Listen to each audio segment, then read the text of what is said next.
The elevator doors burst open with a sharp ding, and 4 job applicants spilled into the lobby at once, voices overlapping, shoes clicking loudly against the polished marble floor.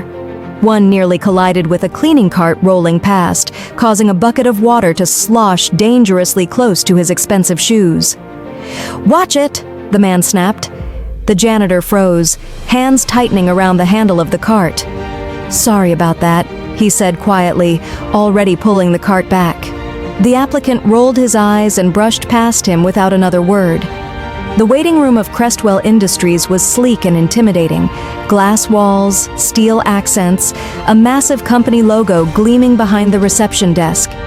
It was the kind of place where confidence mattered, where people came dressed to prove they belonged.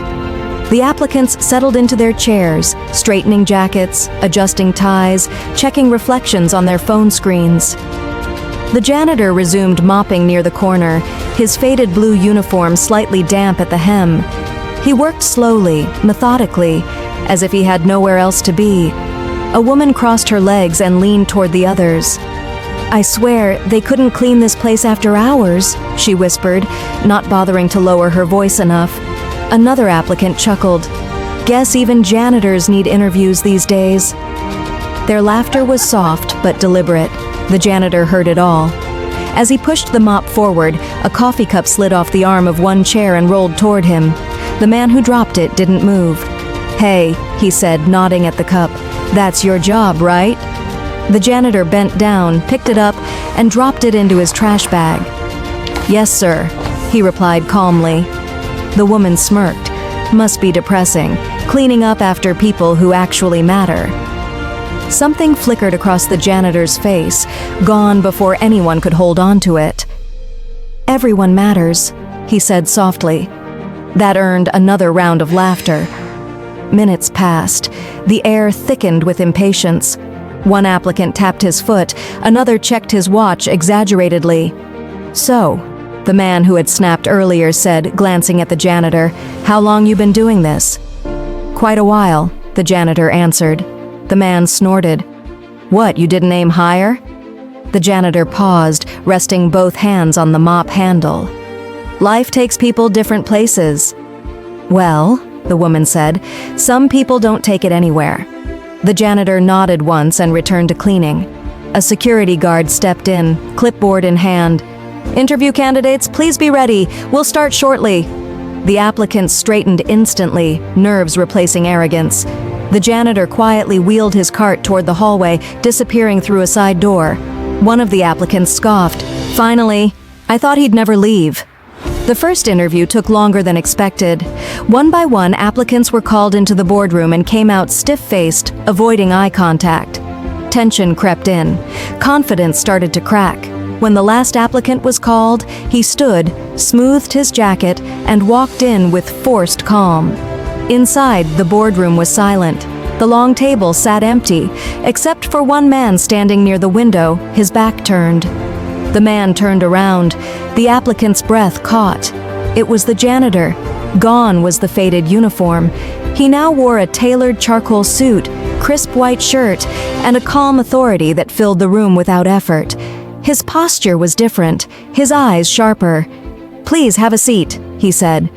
The applicant's mouth opened, then closed. He sat slowly. Moments later, the other applicants were summoned inside. As they entered, recognition hit them one by one. Faces drained of color, eyes widened.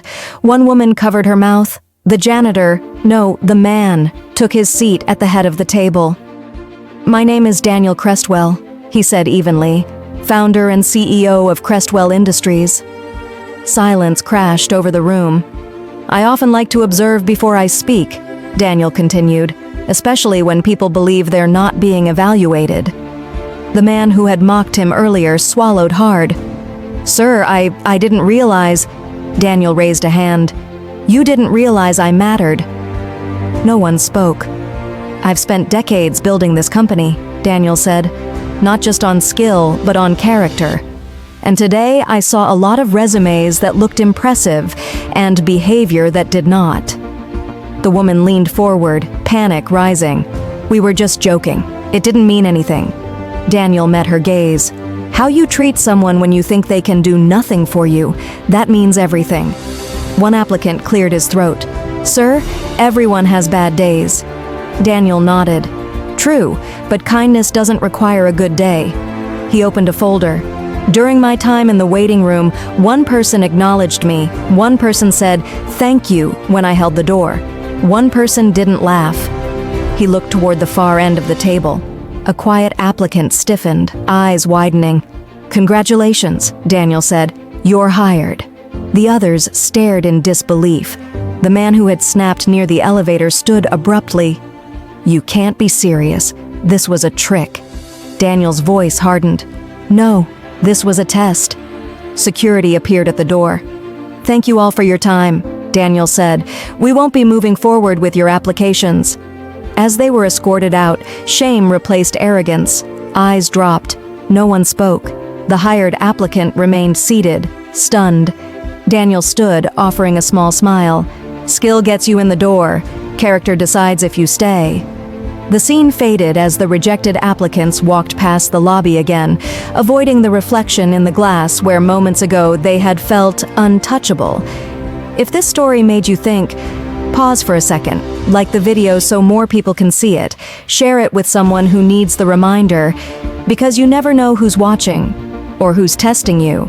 And if you want more powerful stories that reveal hidden truths about people and life, subscribe now and turn on notifications. Drop a comment below.